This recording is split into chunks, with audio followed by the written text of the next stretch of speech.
Good morning, everybody, on my Browning Lambert Mountain Facebook site. This is Vicki Conley. I was getting ready to walk around my yard and look at all my flowers. I thought maybe y'all might want to walk with me. It's spring here up on top of Browning Lambert, and it's just beautiful. I know most of my people on the Browning Lambert Mountain page live out of state. I'll just give y'all a little reminder of spring in West Virginia and in the mountains.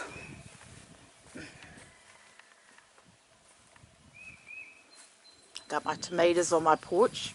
We haven't got them in the garden yet, and today's Thursday, May the 20th, 2021, and we still haven't got our garden in, so that's not good, but we'll get it. I put a houseplant on my porch this year. I put it in the shadiest spot possible. Hopefully the sun won't burn it up. There is my snowball bush.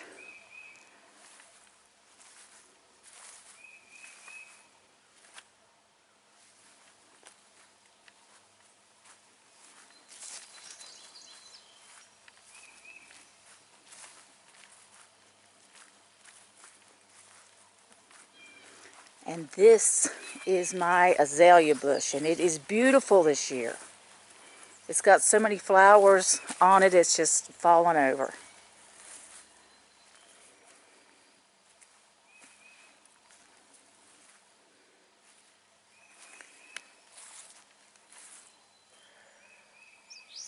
Got a lot of wood laying in my yard. We burned coal and wood here.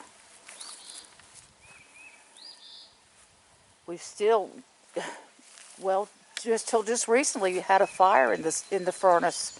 It's been cold here, but it's beautiful today. It's warm. I think the high is supposed to be 78. Here's my rhododendron bush.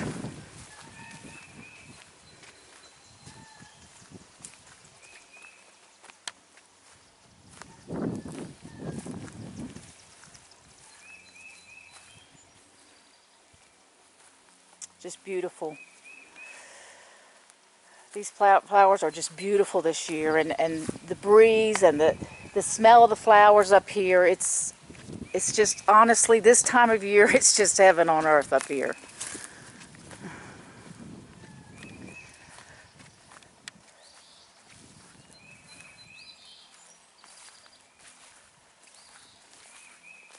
That's my mother's mobile home over there. A lot of y'all probably know her. Nancy Blevins York. Her and my dad lived at this spot. This was their home place, and their house burnt down in 79. Me and Rick put a mobile home here and eventually built a house.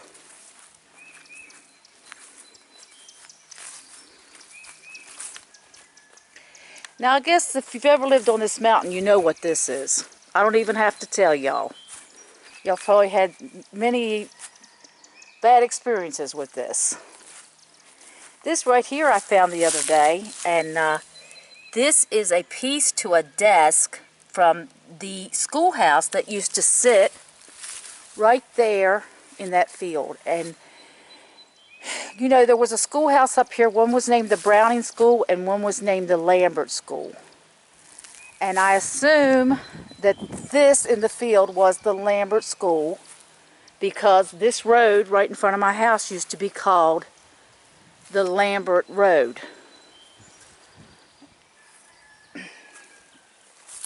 But you can see we're still finding pieces of the old desks in the ground. And I mean, we've found hundreds and hundreds of pieces through the years of those old desks.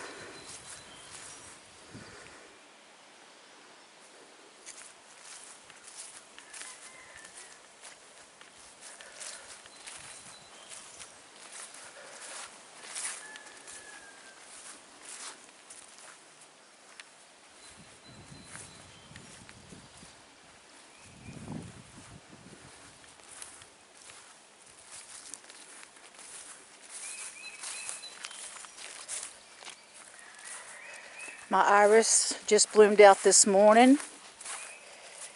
Now in here I had a lot of daffodils, so I try to let the greenery grow from them as long as possible, because if not, they won't bloom next year. And they were bloomed out beautifully this Easter.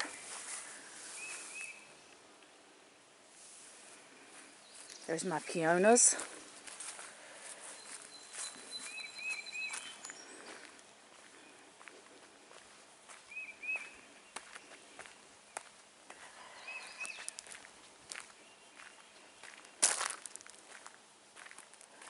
I'm just going to show you these little blue flowers, these little phlox. Now my grandmother, Edna Blevins, she planted these along with the iris, which I don't think the iris will bloom because the shade is so heavy right here. But she planted these when my son Brandon was little. He helped her plant a flower garden, and he helped her with her flowers. So she came down one day and she said, I'm going to plant a little flower garden for Brandon to see when he gets off the bus. If you knew her, you knew she was a very good, loving person. That was her house right there. She passed away in 2005. And God blessed us with some wonderful neighbors after she passed away. We didn't know who might move into that house, and we just thank God that it was some good people.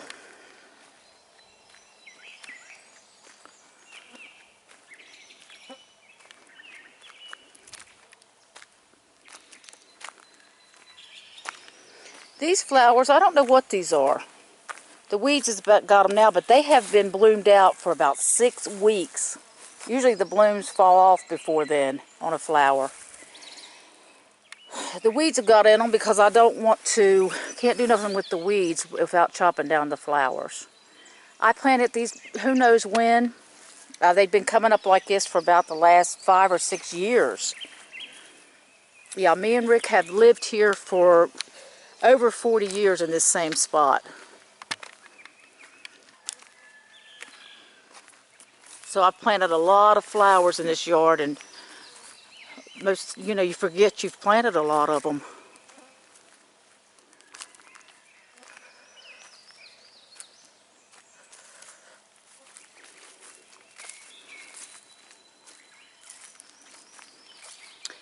If y'all want to, we'll walk on out the road here to the Schilling Cemetery and look around. Some of y'all probably have some loved ones buried there, and as a lot of you know, the Schilling Cemetery is right here beside my house.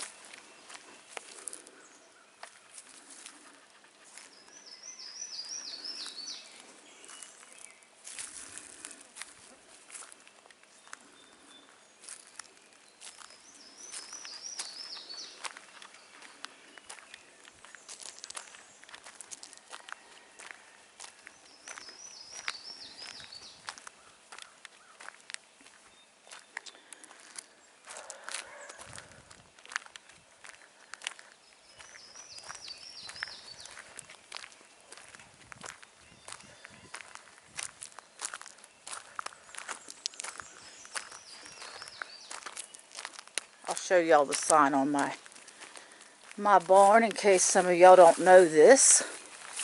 Hopefully most of you do.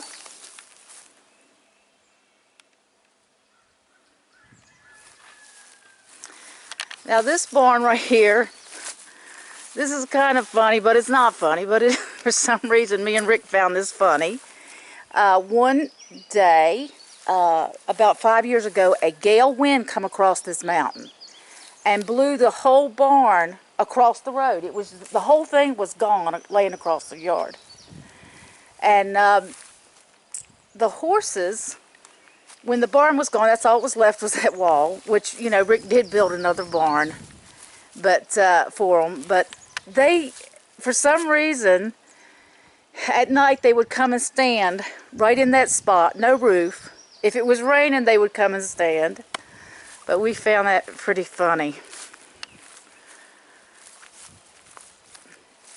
It's like they didn't realize the barn was gone. They were still trying to stay in it. Now right across here you will see, I think that's Peter's Mountain. over there, and they're stripping over there. And like I said, we're on the very top of Browning Lambert. Either way from our house, you go downhill.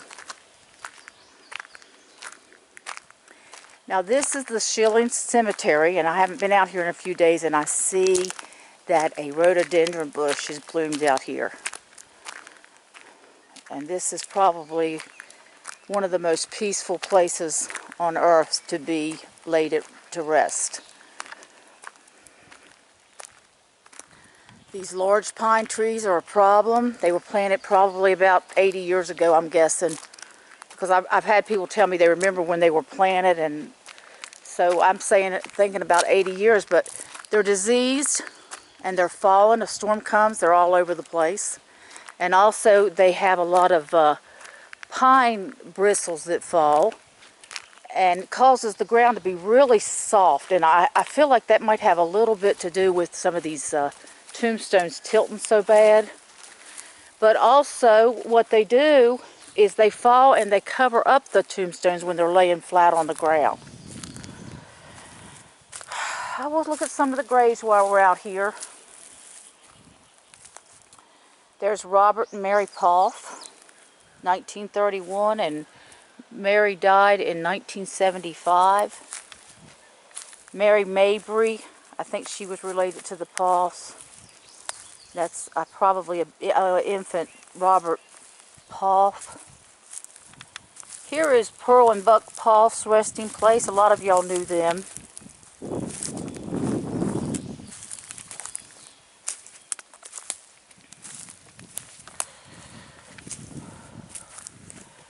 Sheila Levette White.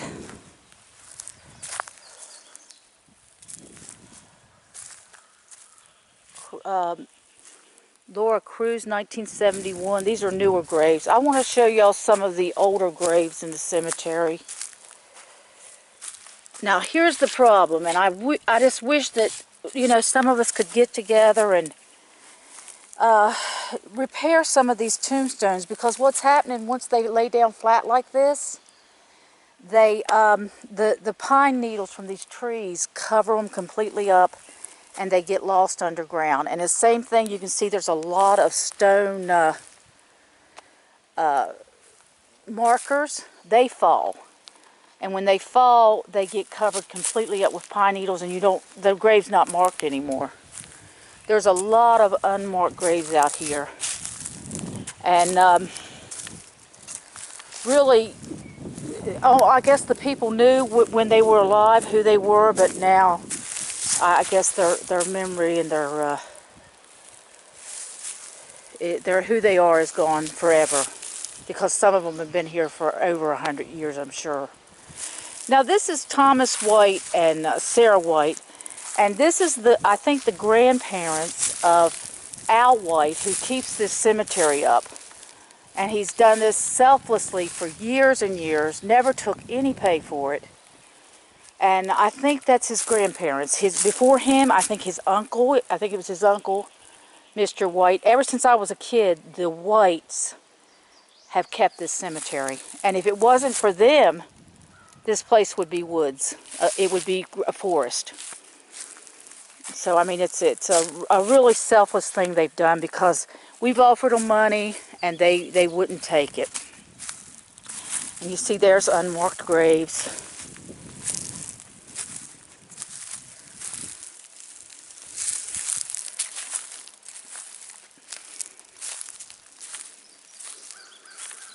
Now this is the grave of Harv and Elizabeth. I think they called her Betty. And I did some research on them. I was researching my property. Now Elizabeth was Betty. She died in 1949. And her husband was Harv Schillings. And there is a picture of them in front of their house on the Facebook site if you want to look at it. But Elizabeth's father, Napoleon Harless, he owned almost all the property on this mountain, on this side of the mountain anyway. He owned hundreds and hundreds of acres. And he got it through a grant, I think where he was in the army or something. Somehow he got some kind of grant. And he owned hundreds of acres up here. Just about everybody's deed on top of this mountain will go back to Napoleon Harless. Now this is the grave of Courtney Schillings, and he was the son of Betty Schillings.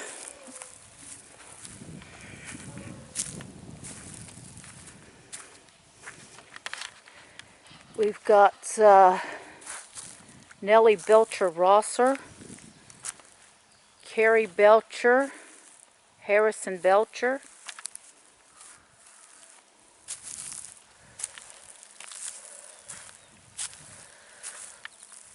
Willie Clarence Belcher. Now, if there's a grave up here of one of your loved ones, and you can see the stones, there's all stones in here, and there's so many lost stones in this graveyard. If we ever, it would take a lot of digging to even find them. I mean, there's no telling how many graves are actually in this cemetery. This is the grave of Willie F. Browning. Now, my grandmother, Edna Blevins, she used to walk out here with me, and she would tell me stories about all these graves. I don't remember most of the stories, but one of the stories I do remember was Willie Browning. She said that he either fell out of a tree or a tree fell on him, and he died in 1912, and he was the son, I'm not positive about this. Darla, you can correct me if I'm wrong. I think he was the son of Betty Schillings. But at 1912, that's a long time ago, wasn't it? And then you can see here, it's just a matter of time before this this tombstone's under the pine needles. Alva Pearl Browning. Born 1899, died 1901.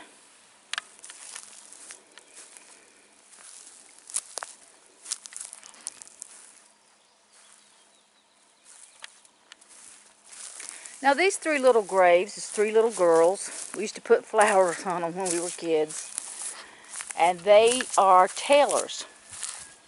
And this one, Cora Taylor, died in 1899.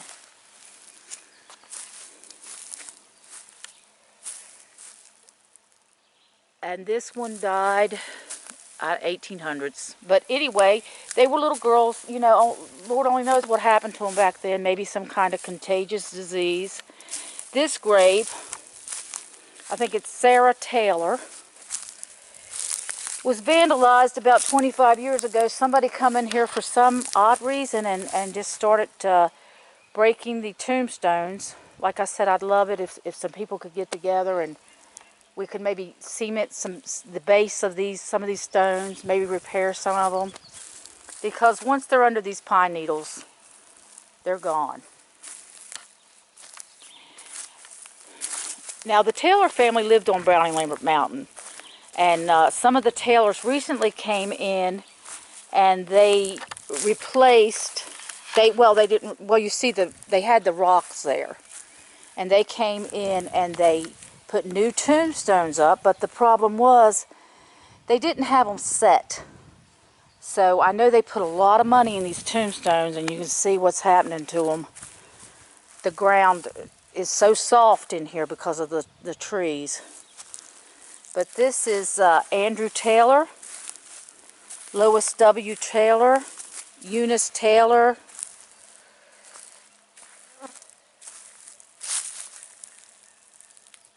Catherine Taylor, Alan Taylor. I want to think the Taylors lived out the road here in the place where Grover Jones and them was raised up. If not, somebody, correct me on that. Out past my house, there was an old house. The strip mine came in, and it may have been burnt down before they came in, or they tore it down one, but it was old, dilapidated. That was where Grover Jones and that family was raised up. And there's a big mountain behind that house and they call it Jones's Ridge. Dallas Taylor, William F. Gordon Jr. I guess he was kin to the Taylors. Pearlie Taylor. Now this is the most interesting graves in the cemetery. And my grandmother used to tell me a story about these graves. As you can see, there's some trash on them there. We'll get that up. But here's what my grandmother told me, if I can remember the story correctly, that there was, now I just want to remind you before I tell this story, the date on this grave is what I think that would be December, but I know you can see the year clearly, 1855. So the story on this grave is that there was two women traveling through here in 1855, which is amazing to think that there was any kind of road here in 1855, way up on top of this mountain. So they were passing through, and their children, they had children with them, and two of the babies, a baby belonging to each woman, got some type of a contagious disease, and they died. So the women walked up here in the woods, and they dug the graves themselves. She would tell me, now, women dug these graves, and they buried the babies. And she would say, now look, most of you probably know this, but the head of a grave is supposed to be facing the eastern sky, which is over that way. And she said that way, when Jesus comes to the eastern sky, they'll be ready to rise up to meet him. And she said these graves are facing the wrong way. The women didn't know, that they were supposed to face that way. And if you'll notice, all the other graves in the cemetery are facing the east. But I'll just show you now, this grave, I know a lot of y'all know that the Baileys were in Mercer County at that time. As a matter of fact, there was a Bailey that lived at Montcalm, had a big farm. A lot of y'all have heard this story. He grew corn, and he had a corn mill right there at Crane Creek, a mill. And they say he had fields and fields of corn down there. And he was a Bailey. I don't remember the first name. But you'll notice right here on the tombstone is a B. So that makes me think that this is a Bailey. But I can't imagine why unless my grandmother told me the story about the two women, which really makes the only logical reason they would be buried way up here in the mountains. And these two graves started the cemetery. From that point on, other people started burying up here. Now this grave's marked EA, and I don't know what that is down there. I'll let you look at that mark. And then maybe you can see the EA. I always thought maybe it was Elizabeth Ann, but it could have been a boy. We don't know. You can tell by the grave that it was actually two babies. Now this grave right here, the second grave, used to have something wrote on it. Some kind of markings, and I don't see any trace of those markings anymore. I can't remember what the markings were, but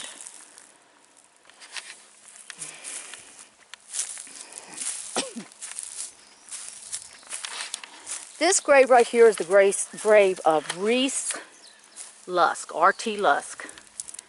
And he was born in 1826, and he died in 1861. Now, I researched him. My family goes back to the Lusks. My great-grandmother was a Lusk. And so he is related to me in some way. The way I look, it's like a cousin or an uncle. But I researched him, and he was a Civil War soldier, and his battalion was in battle in Tazewell County, Virginia, December 15th, 1861, the very day that he died. But his death certificate says that he died of pneumonia.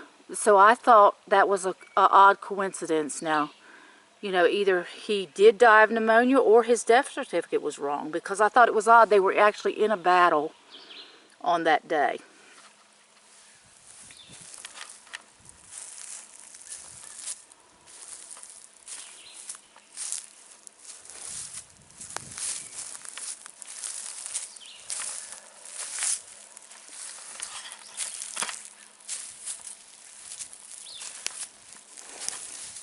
So I don't know if y'all know it or not, but the Lusks and the Baileys, you know, they say were the first people to come into Mercer County. Well, they were some of the first because the Lusks were right there with them. They came out of, you know, past East River Mountain in that area. And they were right in there with the Baileys. So now this is G.V. Lusk. And like I said, there could be a lot more Lusks and Baileys in this cemetery, but I can't find any marked Bailey grave except that little grave that has the B on it. So this is the grave of G.V. Lusk, born 1884, 1904. So he was about exactly 20 years old when he died. And I think I've looked him up. I can't find nothing on him. This tombstone just shows the deterioration of some of these stones. You know, I'm not that old, but when I was a kid, you could read most of these stones, and a lot of them, they're covered with the moss that's on the trees, and it's you know, hard to believe that material like this could disintegrate so quickly, because these used to be pretty clear. The writing used to be pretty clear on them.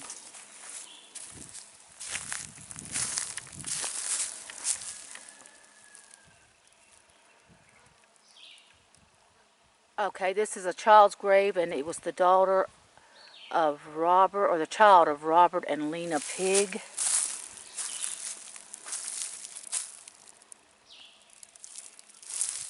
There's Lena, wife of E.L. Pigg, 1889, 1919.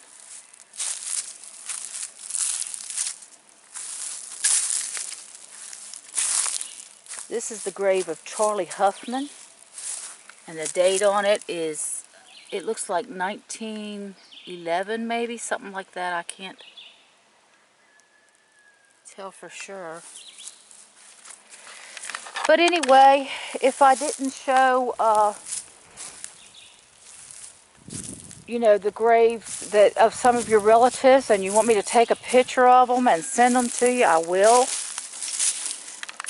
But on that, I'll conclude this video and tell y'all you have a nice day today. And goodbye for now.